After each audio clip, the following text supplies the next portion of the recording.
In the summer of 2009, I was 19 years old, working a summer position at Target between my freshman and sophomore year at undergraduate school.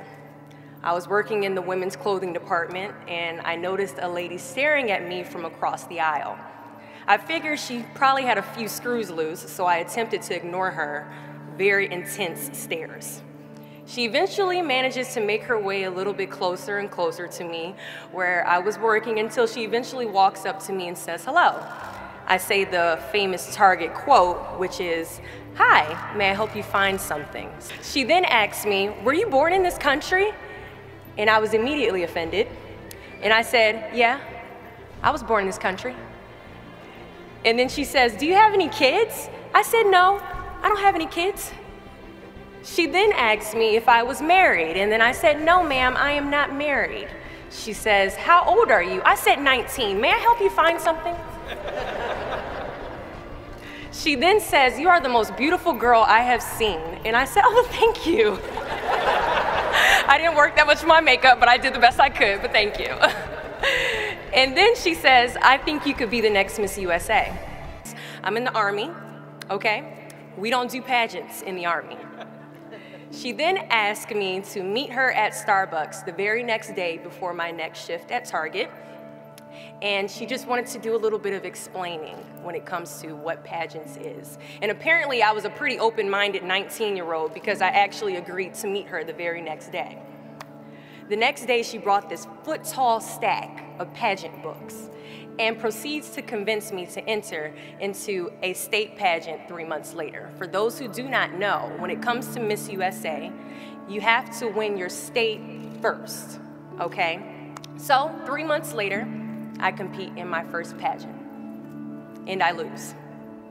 I go back the second year, compete in the state pageant, I lose. Go back the third year, compete in the state pageant, and lose. Go back the fourth year, compete in the same pageant, and lose. I go back the fifth year, y'all.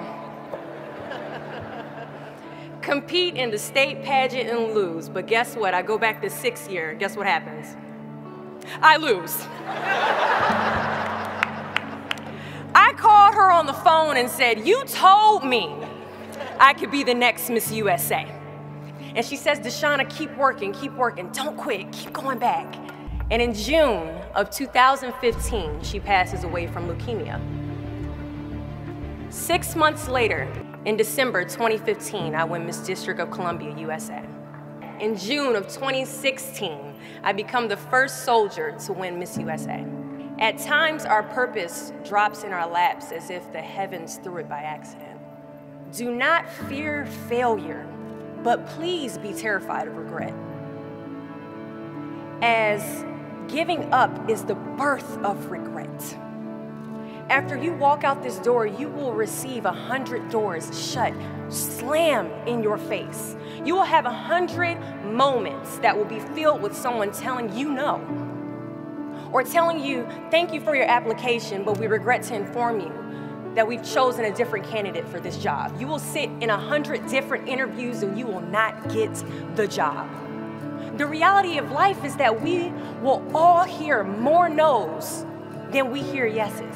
And we will fail a lot, and I mean a whole lot. But what I ask of you today is to not take no for an answer. Don't be afraid of no's. Be afraid of the possibility of a yes that you have prematurely destroyed because you decided to quit before the clock strikes 12. You can ask anyone, friend, family, anybody. I love a good no. Please tell me no.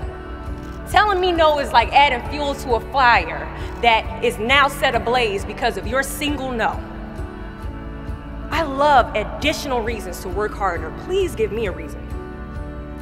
So today I challenge you to fight, to work, to not stop here, to believe so heavily in your aspirations that you too will not fear the word no, but instead you will choose to welcome it. Thank you.